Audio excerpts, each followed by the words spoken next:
শ্রীমদ্ ভগবদ গীতার দ্বিতীয় অধ্যায় সাংখ্য যোগের ৫৮ নম্বর শ্লোকের ব্যাখ্যা। ইয়দা সংহরতে চায়ম কূর্ম অঙ্গানিব সর্বশঃ ইন্দ্রিয়াণি ইন্দ্রিয়ার্থেভ্যঃ তস্য প্রজ্ঞা প্রতিষ্ঠিতা। শাস্ত্রে কর্তব্য অকর্তব্য বিধিনিষেধ সম্বন্ধে নানা রকম নির্দেশ দেওয়া আছে। এইসব বিধি নিষেধের নির্দেশগুলো মানলে ইন্দ্রিয়গুলোকে সংযত করা যায়।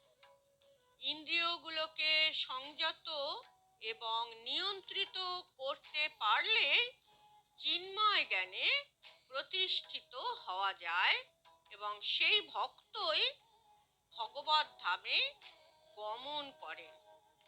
কৃষ্ণ ভক্তি ছাড়া মন এবং ইন্দ্রিয়কে সংযত করা অত্যন্ত কঠিন।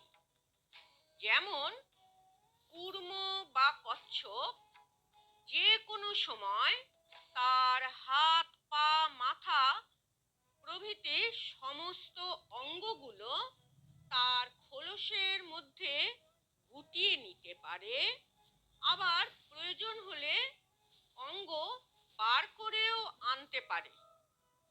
ঠিক তেমনি কৃষ্ণ ভাবনাময় ভগবত ভক্ত ভগবানের কাছে যাবার জন্য বিশেষ প্রয়োজনে তার ইন্দ্রিয়গুলোকে প্রয়োগ করেন এবং অন্য সময় ইন্দ্রিয়গুলোকে গুটিয়ে রাখেন। সর্বপ্রকারে ইন্দ্রিয় দমন করার মাধ্যমে একাগ্র চিত্তে ভগবানের সেবা করা যায়। সর্বদা ভগবানের সেবায় কিভাবে ইন্দ্রিয়গুলোকে নিয়োজিত রাখতে হয় তা কচ্ছপের দৃষ্টান্ত দিয়ে বোঝানো হয়েছে। অর্থাৎ কূর্মের মতো ইন্দ্রিয়গুলোকে নিয়ন্ত্রণ করা উচিত। এই নিয়ন্ত্রণ যার আছে তাকেই স্থিতপ্রজ্ঞ বলে জানবে। হরি ওম তৎসৎ। যদি তোমাদের ধর্মকথা শুনে ভালো লেগে থাকে তবে লাইক, শেয়ার ও সাবস্ক্রাইব করে দিও, কমেন্টস করো। আবার কোনো নতুন অডিও নিয়ে তোমাদের কাছে চলে আসব। আজ এখানেই শেষ করলাম।